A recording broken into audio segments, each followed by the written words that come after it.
In this last lecture, we're going to talk about the sequence stratigraphy. So sequence stratigraphy study the rock's relationship within a chronostratigraphic framework. And the sequence boundaries are surface of erosion and non-deposition as well as correlative conformities. Those sequence boundaries and surfaces, they are actually the timeline of deposition. So I will give you an example to show you how sequence stratigraphy is different from lithostratigraphy and chronostratigraphy. So think about if we have a lake that was originally relatively large and then the lake shrinks, then we will have coarse sediment that is introduced to the center of the lake, and those coarse sand will deposit on top of the original mud deposit from the center of the lake. So, and then gradually this lake size extended again, and then the center of the lake gonna switch from sandstone deposit to the mud deposit again, and to the edge of the lake we will have a sand deposit again. So in lithostratigraphy, if we drill core at the edge of the lake and at the center of the lake basin, then we will have on the edge of the lake we will have sandstone deposit, and then to the center of the lake we will have a mudstone deposit, sandstone deposit, and then mudstone deposit again. So in lithostratigraphy, we will have what we tend to do is we're gonna correlate the same lithology, which means from the edge of the lake we have a sandstone deposit. Then this sandstone deposit will correlate that to the sandstone deposit from the center of the lake. However, these two sandstones, though they are the similar lithology, but if you think about the depositional history, those sandstones are not generically related. That means they are not deposited during the same time. If in sequence stratigraphy, if we do stratigraphic correlation, then we will correlate the sandstone from the edge of the lake basin with the mud deposit from the center of the basin. So because we know that they are supposed to deposit during the same time, and they are generically related. That's the difference between lithostratigraphy and the sequence stratigraphy. And then you probably say, then it's the same as the chronostratigraphy. In chronostratigraphy, if we want to do the correlation, we need a time constraint. So we need to date the rock with technique, for example, the radiogenic dating, and make sure they are the same age of the rock. Then we can correlate the rock. We can correlate the strata based on age constraints. Though that is a chronostratigraphy, but in sequence stratigraphy, those the core we drilled from the edge of the lake basin with the core from the center of the lake basin, we know that they are from the same basin, and because we know the depositional model that the edge of the lake deposit sandstones are generally related to the mudstone that deposit from the center of the lake. This is based on depositional model, and we can correlate the sandstone with the mudstone based on this depositional model, not based on a precise age constraint. So this is a sequence stratigraphy. And now I will show you the common model that we used in sequence stratigraphy, which shows the basin history is related to the depositional patterns, and how we use this model to interpret the basin history in a geologic time. Okay, So now I want to show you that in sequence stratigraphy, it introduced a model that describes the depositional patterns in the marginal marine setting and with the sea level decrease and increase, or let's say with the sea level going up and down. In this model, we assume that the sea level going up and down following this curve. And in geologic time, the sea level going up and down does not necessarily following a curve like this. And the y-axis here is the sea level, and the x-axis is time. So, but one thing this curve describes is when sea level going up, it goes up relatively fast, and when it's almost reaches to its highest point, then the rate of increase is gonna decrease, and the speed it going up gonna decrease, and then gradually it goes down with gradually falling, and then falling really fast the sea level, and then when it's almost reached to its lowest point, then it slows down, and then gradually it increases, and then increases really fast and it slows down. So the sea level change when it reaches to its highest and lowest point, then the rate of sea level change is gonna decrease. This is what this curve describes. And another thing we need to make assumption is that in this model, the sediment supply to this marginal marine setting does not change through time. That means we're gonna have enough of a sediment to fill this marginal marine region, to fill this basin, but it's not gonna overflow this basin or undersupply this basin. Just we have a constant supply, sediment supply. Okay, so as you can see, I here marked a certain point of a sea level change along this sea level change curve. These are the positions, the sea level positions we're gonna talk about, and it's important sea level stages. And here I list some terms that we're gonna use in this, we're gonna describe in this model. I will introduce you one by one later. Okay, so now let's see. Now let's start with the sea level increase, and this is a transgression stage. And towards the end of this transgression, the sea level increased, going from number 1 to number 2. So, okay, this is a sea level number 1, and here is sea level number 2. And from here to here, we have a sea level increase from number 1 to number 2. And we have talked about this in the delta system. On the marginal marine, we have delta introduced to the ocean. Then we have a progradation pattern when the sea level relatively stable, and the delta progradation into the sea. Then here is a similar situation because the sea level change really slow, and we have a small degree of increase of sea level. Therefore, we have enough of sediments to catch up with the sea level. So we will see a progradation pattern like this. Okay, so I'm gonna mark here number 1, 2.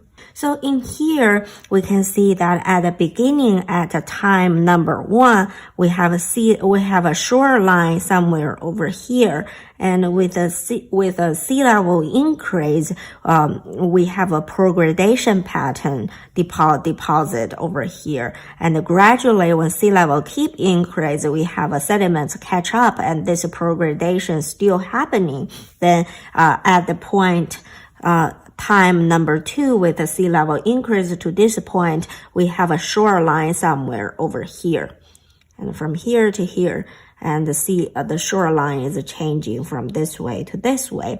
Then even though this is a sea level going up, it should be a transgression. However, because we have enough of sediments to catch up with this transgression and provide extra sediments into the ocean and make these deposits. We have a sea level, the shoreline moving to the sea. This is a regression.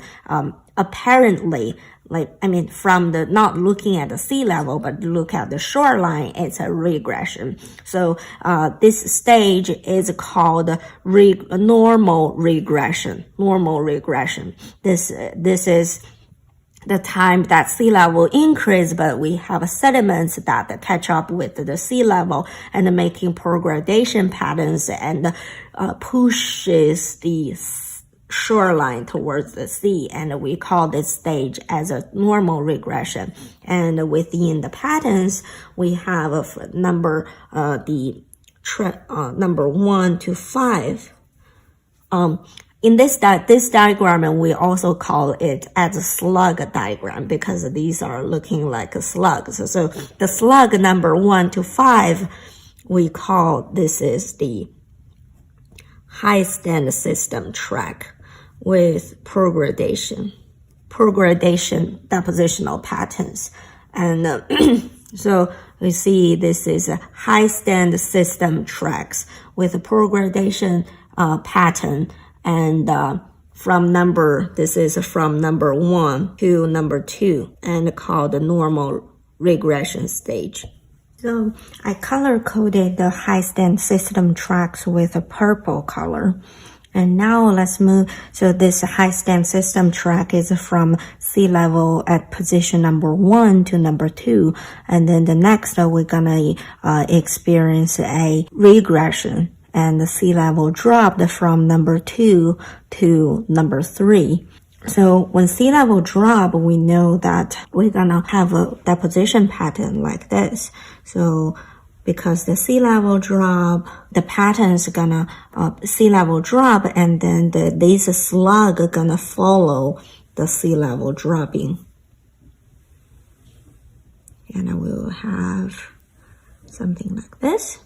So, and then sea level number 3 will be somewhere over here. And this is number 3. And we experience from number 2 to sea level drop to number 3, like this. And this pattern is called degradation pattern because of the sea level drop and then it going down like a step. This is called degradation. And we name it as 6, 7, 8, 9. And from 6 to 9, we call it a fast falling system track. No, it's called a falling stage system tracks. So, and the pattern, depositional pattern is degradation. I don't know if you guys still remember, but I do have a depositional pattern video, video made for depositional patterns. It includes a progression, degradation, retrogradation. So if you forgot about the depositional pattern, you can go back to that video to review. But here I just want to show you that this changes from progression to degradation at the sea level, increase the normal stage regression to fast falling stage degradation. And the sea level goes from number 2 to number 3, and this is so because this sea level dropped really fast, this depositional, the sediments can just barely going down like a step, and following the sea level, so it's called forced regression. So this stage is a forced regression, and the depositional system record, we call that falling stage system track. I'm gonna code it with orange color. the next stage, we will have a sea level increase from number 3 to number 4, which is a normal regression stage as well. Why it is a normal regression is that because at this stage, the sea level increase gradually, very slowly. So we'll have a sea level increase. And this is number 4. Sea level increase from number 3 to number 4, and we have the deposition going progradation. Oh, sorry.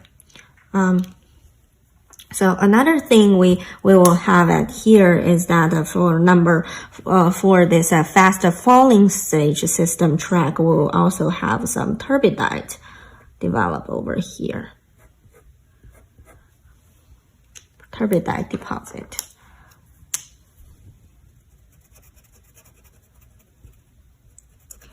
And then on top of this turbidite, we're gonna have a progradation pattern because the sea level increase gradually.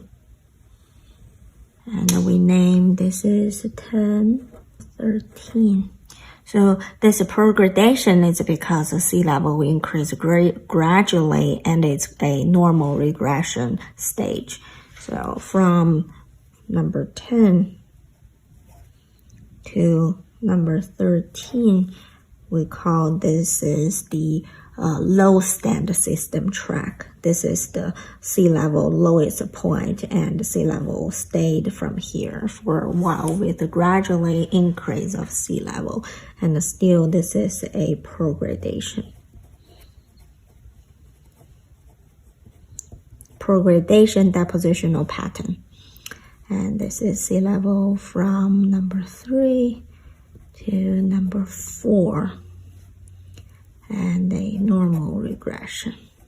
Okay, so I'm gonna mark this as a sea level increase, sea level decrease, and the sea level increase, and then with the normal regression.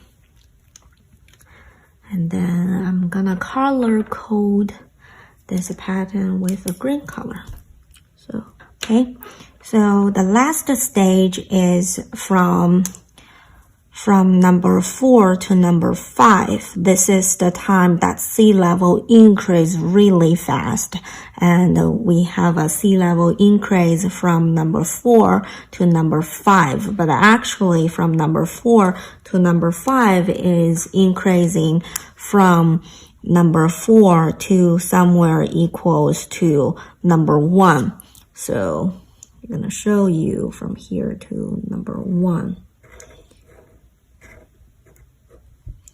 Okay, from number 4 to number 1, this is a sea level increase, fast increase stage.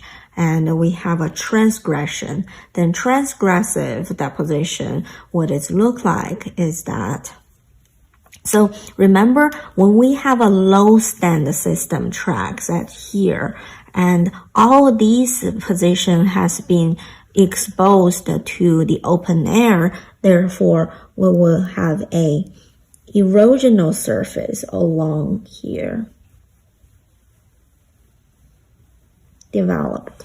And when the sea level going upward, we will have a deposition below the sea level. However, as the sea level going up, the shoreline with a strong wave action gonna rework this erosional surface again, and we will have remember I draw the erosion from the land to the sea in this way. This is when the sea level drop, like regression stage, low stand stage. And as the sea level increase, we're gonna have another episode of rework of these sediments because of the shoreline has a high energy and the shoreline moves upward, and this is called a wave refinement surface. So this is gonna have another episode of wave refinement activity going on this surface.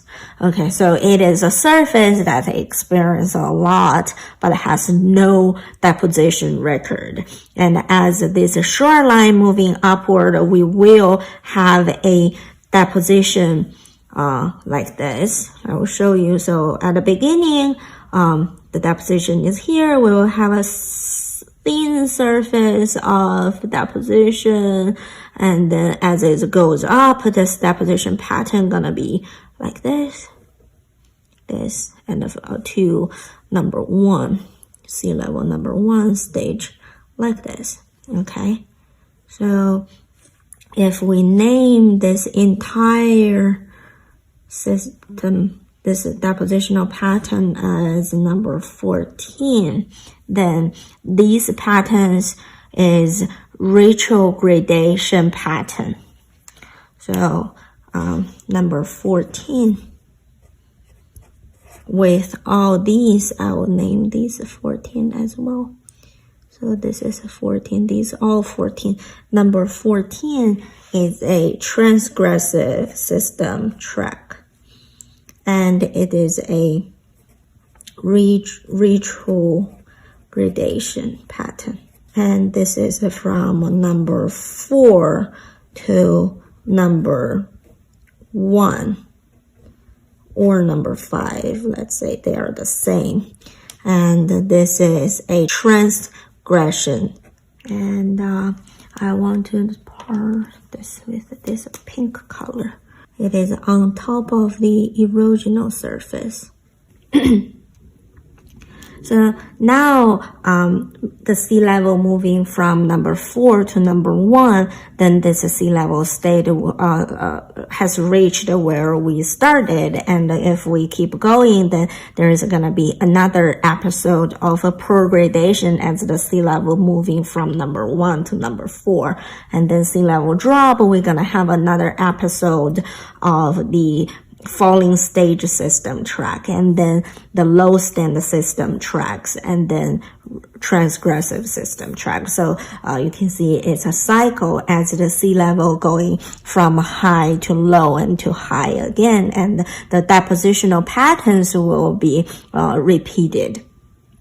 So this is the depositional model that's showing the depositional pattern as the sea level going up and down in the marginal marine setting. So after I show you this model, you can see that the depositional pattern is reflecting the accommodation space within this basin if the sediment supply is a constant variable. So in the marginal marine setting, that the accommodation space is depending on the sea level change.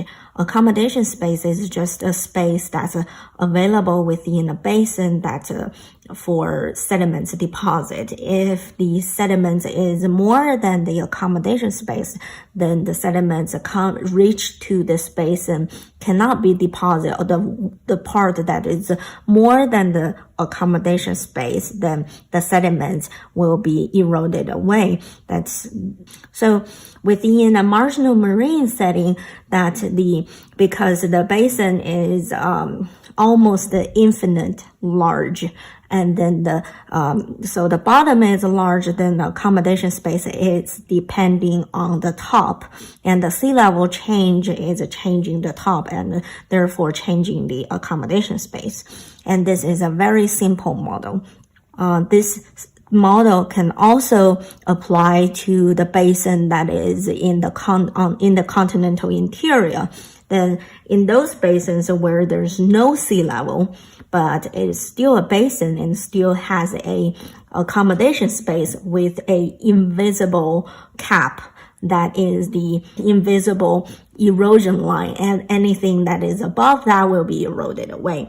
And so that erosional line is there, but then the changing of the accommodation space within a continental basin is the bottom. And if the basin is subsiding, then the basin will have more accommodation space.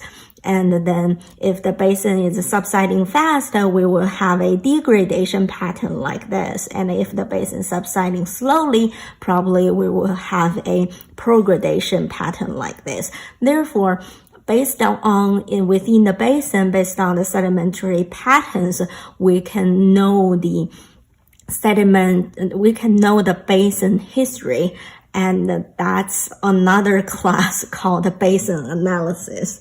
So, and within the continental basin, the basin subsidence can have multiple reasons for, if we have a lot of sediments piling in the basin and this sediment is really heavy, then the basin tend to subside slowly. And there's also, if they're nearby, there's a mountain uplift over here. As the mountain going higher and higher, the surrounding area will subside because of this mountain. We call that flexure subsidence. And just giving a simple analog, it's like you sitting on a mattress. It's like the mountain sitting in the lithosphere. As you're tall and heavy, your mattress, the surrounding area with your mattress gonna be subside, like a basin will be subside and create a basin. Similar, the same to the mountain sitting on the lithosphere. The lithosphere, surrounding lithosphere, gonna be create a basin called flexural basins. And then the mountain will also supply the sediments to deposit in the basin.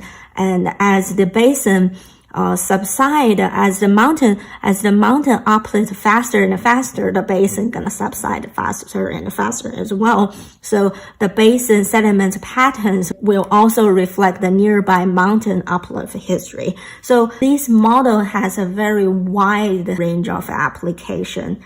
Another application in the oil industry is that we know as the sediments buried deeper and deeper within the basin, we will have a higher and higher temperature, and that's how the oil and the gas get mature from the organic matter in the sediment. And if we look at the patterns, we can also reconstruct the basin subsidence history, and we can estimate how deep this basin has subsided and how deep the reservoir has gone, and how long has the reservoir stayed there. It is also based on basin analysis, and it's all based on this model, which is the sediments depositional pattern resulted from the change of depositional accommodation space. Another thing I want to say is that why the sequence stratigraphy is different from other types of stratigraphy, especially the lithostratigraphy that we used very often in geology and in geological mapping. The difference is, if you think about it, so every episode of deposition and the deposit this slug shape of sediments onto the continental shelf, we know that at the top part will be coarse sand deposit or conglomerate, and reach to the middle will be medium to fine sand, and then reach to this tail, it's gonna be silt and mud deposit. This is true for every slug deposition for the slug shape of sediments deposit. So at the top we have a coarse grained deposit. At the bottom we will have silt and mud. So if you imagine that we drill a core at this place, and then we drill another core at this place. So think about it. We will have a coarse sediment on the top, like this. This is a coarse deposit, and the coarse sediment deposit on the top, and the silt and the mud at the middle. At the bottom, silt and mud at the bottom, and then the medium grained in the middle. And if this is the core or stratigraphic column we have. Then when we describe the sediments, and then when we want to do the stratigraphic correlation, then if we correlate based on lithology, naturally we're gonna correlate this to here, the top conglomerate to the top of conglomerate, and the bottom, the medium grain to medium grain, and the silt and mud to silt and mud. So this is the correlation we're gonna make, and everything in the middle seems following the same suit.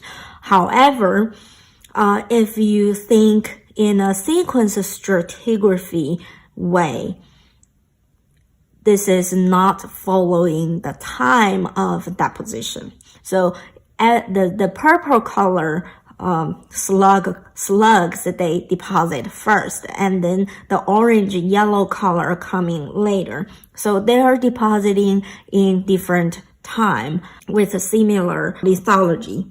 And if we do lithostratigraphic correlation, they gonna correlate. But if we want to do sequence stratigraphic correlation, then actually the slug boundaries are the sequence correlation. So this is the difference between this lithostratigraphy and sequence stratigraphy. They are focusing on different things. Lithostratigraphy is only focusing on lithology, and if we do the lithostratigraphy correlation, it shows that the conglomerate or coarse sand deposit on the top is moving from here to here, and they correlate this way. But if we look at the sequence lines of this slug diagram, it shows that through time, the lithology or the deposition of sand and the coarse sand deposit is progradating to the sea, to the ocean direction, and the degradation to a lower sea level. So they are focusing on different aspects, and they combining them will give us a comprehensive history of the basin. So after I show you the model of basin accommodation in relationship with the depositional patterns, then you probably wonder, how are we gonna use it in reality?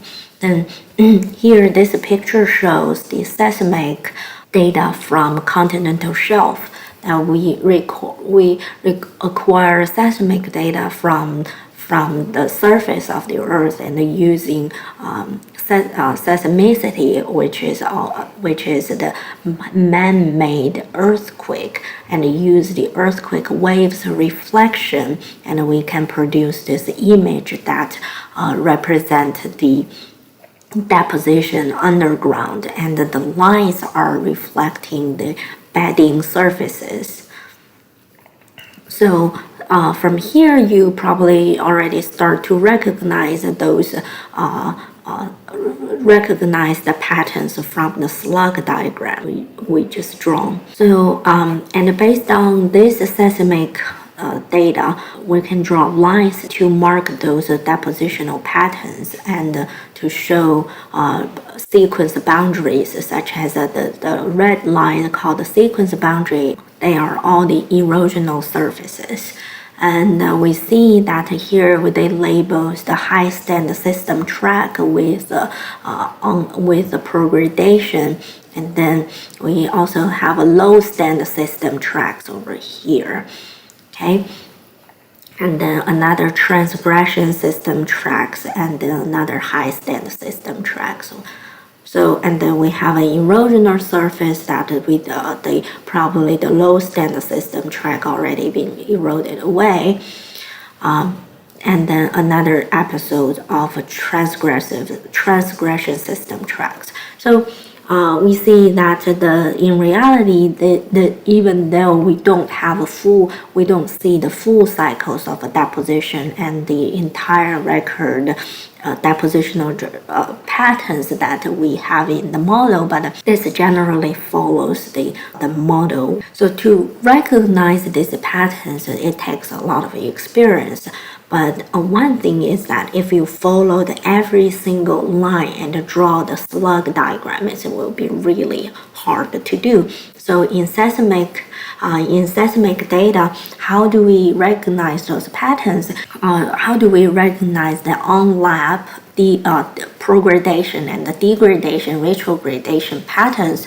We use these on-lap and the down-lap and the top-lap merging lines. So on-lap merging lines are here that the lines are truncating to the lower surface like this, and the down-lap merging lines are the lines that coming to this lower surface and in this way and form a tangential contact.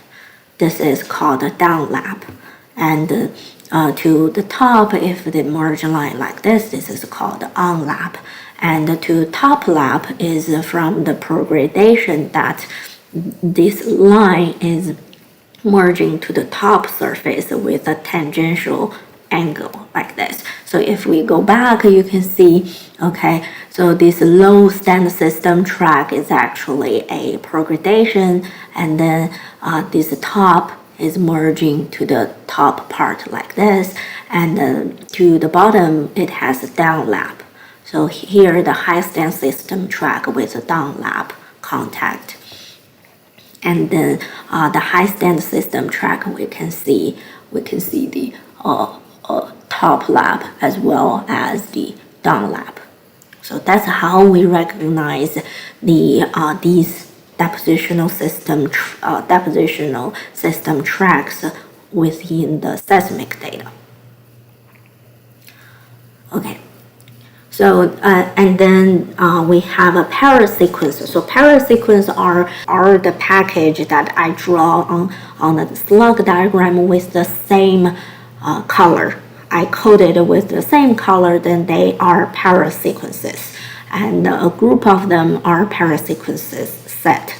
So and then here are other names and the terms that we described in the model. I'm not gonna introduce again, but you can read the text and make sure you understand the concept. And to the last, I want to show you this Wheeler diagram.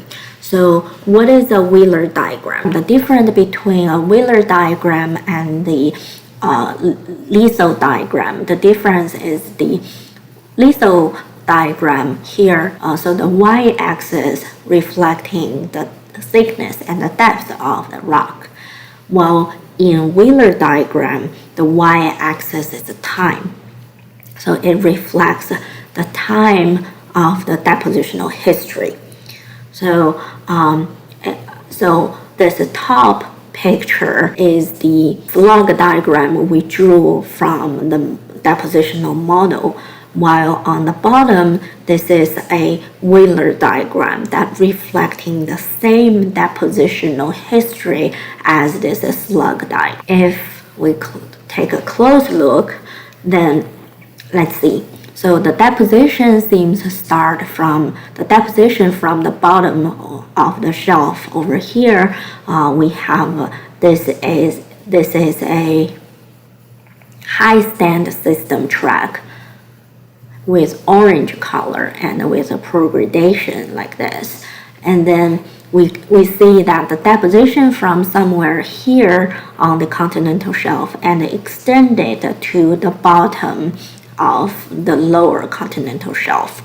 And the time and we know that the deposition started from here and gradually it comes to this top part of the upper part of this continental shelf.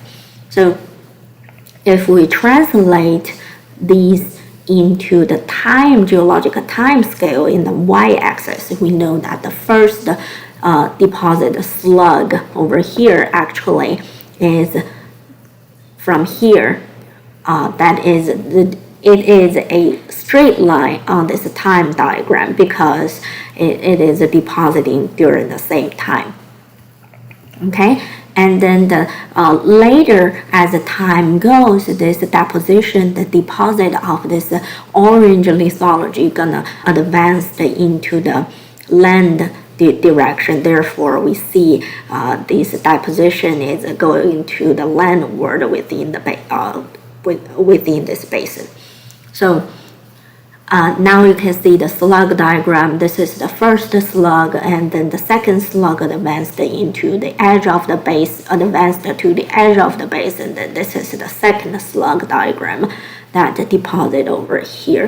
And then as time goes, the slug diagram just keeping stacking on top of each other, and with this progradation and the deposition advanced to the land direction. So as the sea level dropped, we will have a deposition to the center of this basin, or let's see, or to the lower continental shelf. We have a deposition over here through time, and then as the sea level rise, then we will have a multiple deposition that advanced to the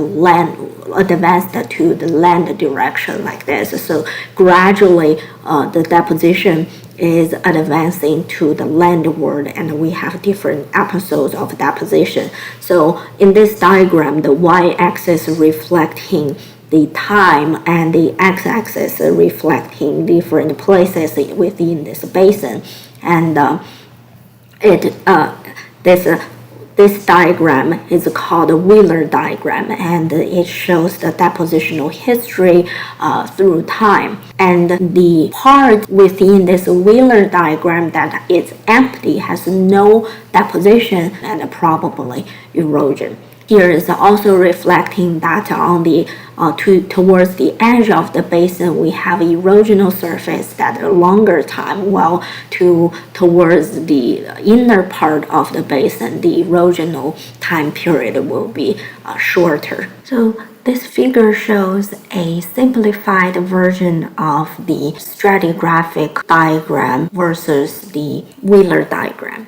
So you can see the lines on the slug diagram, they represent the chronic timeline, and those timeline on the Wheeler diagram just straight lines towards the basin. So now I want to show you step by step how the Wheeler diagram and the stratigraphic diagram are related to each other.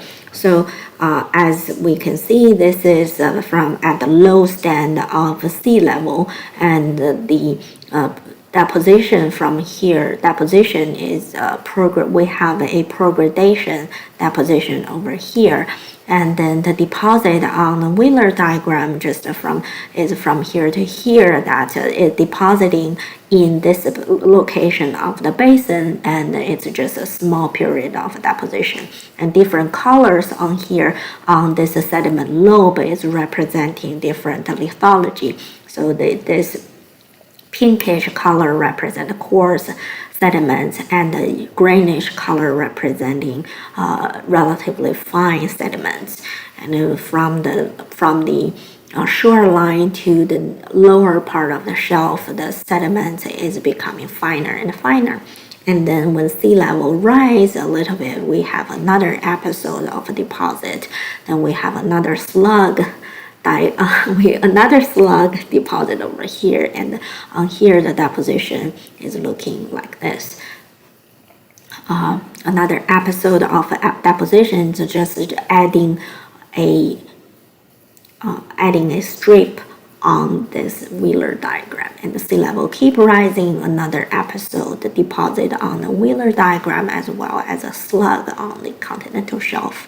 And the sea level keep rise. We have a coarser, probably conglomerate deposit on towards the shoreline, and then we keep increasing increase the sea level. We are having progradation happens. That means this is even though from here to here sea level is increased, sea level remained the same, but we have a progradation the sea level rise is relatively slow, but we have a progradation. That means the sediment is pushing the shoreline towards the sea, and we have another type of lithology, and we are pushing the sea level towards the sea.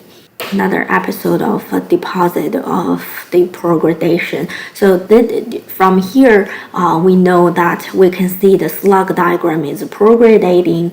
And then in the Wheeler diagram, we see the progradation pattern. We know that is a regression, that we are pushing this depositing towards deeper part of the base. From the Wheeler diagram, we see this deposition is pushing back, which seems that the shoreline is moving to the land, and here the slug is depositing on top of this low stand system track and depositing on top of it. So, and then another deposition deposit. So now we have another sea level rise, and then the sea level start to drop again. We have a deposit on the lower shelf. And the sea level drop, we have another deposit at the lower shelf over here. And over here we have another episode. So as we go, the sea level start to rise. We start to have sediments depositing towards the basin. And then keep going. And then fast transgression. Fast transgression, and then high stand system tracks. So from this diagram, you can see that the left side of this Wheeler diagram shows the sea level change, sea level rise, sea level down, and sea level rise, sea level drops down. So this is reflecting the sea level change. And the part that we can also see the different depositions during different times where the deposition is placed. Another thing is that this this blank area is the places we have erosion, and we can see from this are reflecting the time and the space of erosion. This is the power of Wheeler diagram that we can reconstruct the basin history. And that's how it's in relation to this lithostratigraphy diagram, or the slug diagram.